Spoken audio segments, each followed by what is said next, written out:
Bonjour et bienvenue à cette deuxième vidéo sur le Nissan Kicks 2026. Je suis Christian Gagnon et aujourd'hui, je vais vous parler des places avant ainsi que du tableau de bord. D'abord, laissez-moi préciser que j'ai le modèle SV. Ça va un peu vous le situer dans la gamme puisqu'il y a le modèle S et il y a le modèle SR. Et le modèle SV et les modèles SV et SR sont aussi disponibles en premium. Soit il y a des versions SV Premium et SR Premium. Moi, ce n'est pas un Premium, c'est seulement le SV. Donc, on est au deuxième échelon de la gamme. Et je vous parle tout d'abord des sièges.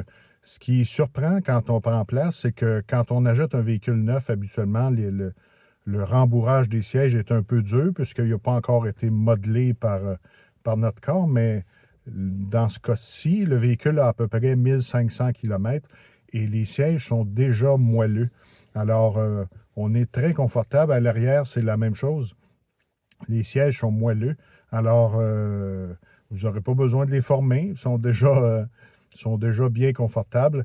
Le support latéral est assez bon. De toute façon, le véhicule n'est pas un véhicule hyper performant. Alors, pas de problème. Les tissus sont très beaux. Alors, je vais vous les montrer immédiatement. Le tissu est très beau. J'imagine qu'il est de qualité. Là. Ça, on va le voir avec les années.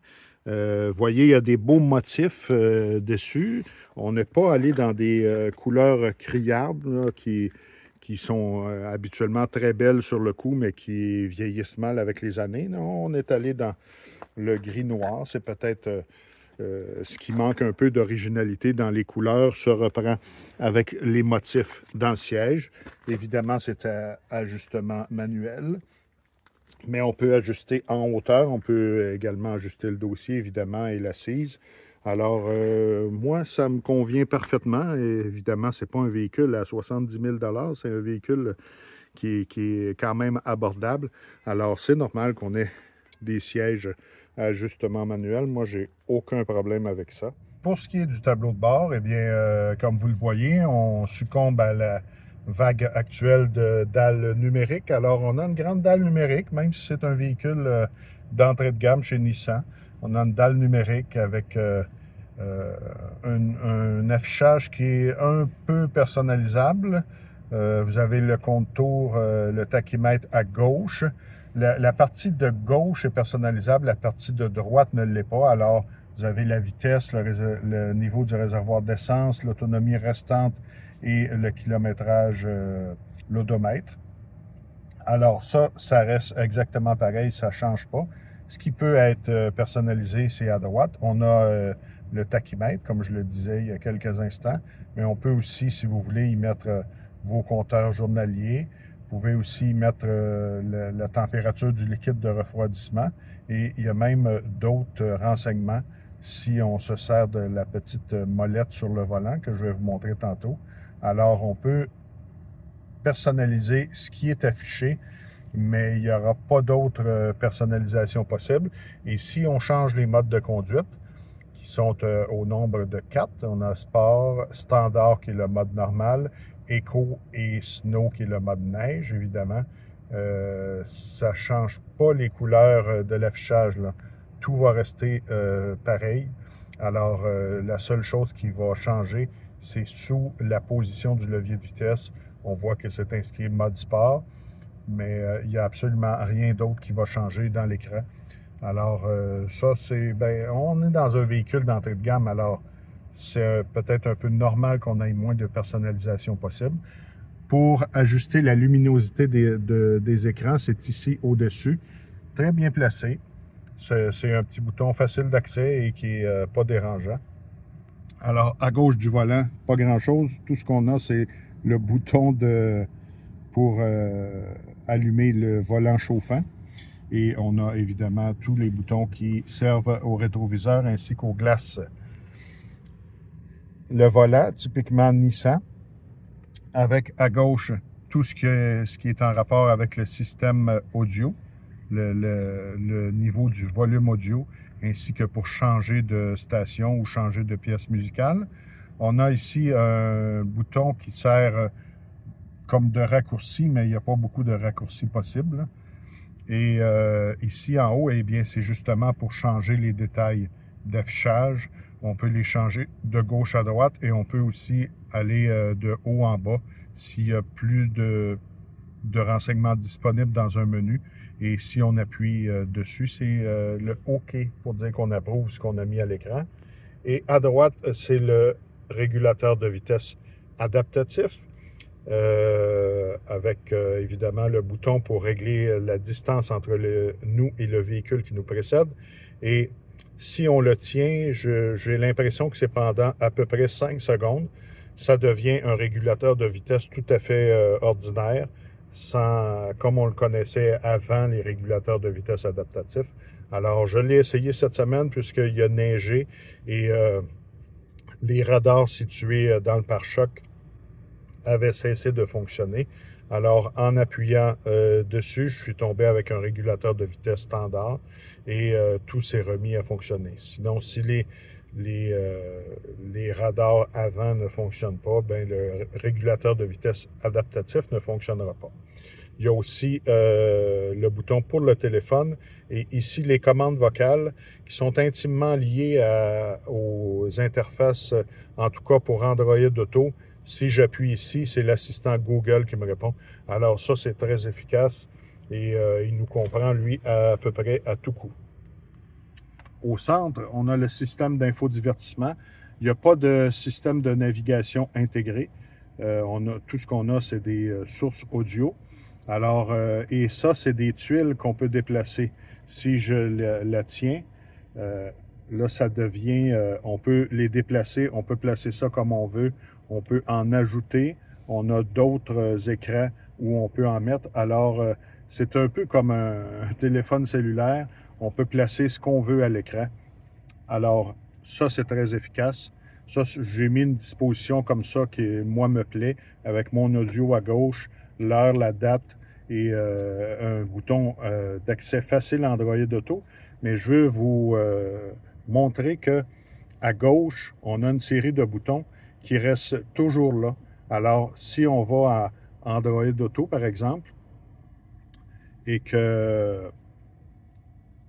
voilà, si on a Android Auto, eh bien, on a encore cette rangée de boutons ici qui nous donne facilement accès aux informations du système embarqué de la voiture. Donc, si on appuie ici sur Musique, je pourrais aller mettre la radio facilement ou la radio satellite qui, elles, ne sont pas dans Android Auto, mais plutôt dans le système embarqué de la voiture. Alors, c'est efficace, c'est facile à utiliser. Et quelquefois, les systèmes les plus simples sont les plus faciles à utiliser dans les voitures et les systèmes plus perfectionnés devraient s'en inspirer. Alors, un peu plus bas, on a les commandes de ventilation qui sont entièrement automatiques. Il n'y a pas deux zones, c'est seulement une seule zone pour le véhicule au complet, mais c'est facile à utiliser. Et si vous voulez les utiliser manuellement, eh bien, c'est faisable. On peut ici régler la vitesse du ventilateur, mais en automatique, tout s'ajuste automatiquement. On a les boutons pour les sièges chauffants à 2 niveaux d'intensité, autant pour conducteur que passager. Un peu plus bas, on a des prises de recharge USB-C qui donnent toutes les deux accès au système. Ça, c'est un peu dommage. On aurait dû mettre seulement une prise accessible au système puisque dans les derniers jours, ma femme et moi avions nos téléphones reliés par fil pour recharger nos cellulaires. Et moi, je me servais d'Android Auto. Et quand ma femme a branché son cellulaire, bien là, ça voulait aller sur l'autre cellulaire et ça le demandait souvent. Alors, s'il y avait eu seulement une prise d'accès au système, on n'aurait pas eu ce petit bug. C'est un bug qui peut devenir désagréable là, si on charge souvent 2 téléphones. Mais c'est comme ça. Ça a été programmé comme ça.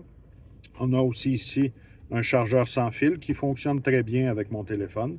Ça ne recharge pas vite, mais ça recharge tout de même. Et ça peut maintenir votre charge si vous utilisez Android Auto sans fil. Apple CarPlay également est disponible sans fil. On a ici le bouton de démarrage que je trouve un peu loin. J'aurais apprécié qu'il soit peut-être ici, être plus proche. Mais ça, c'est un petit détail bien personnel.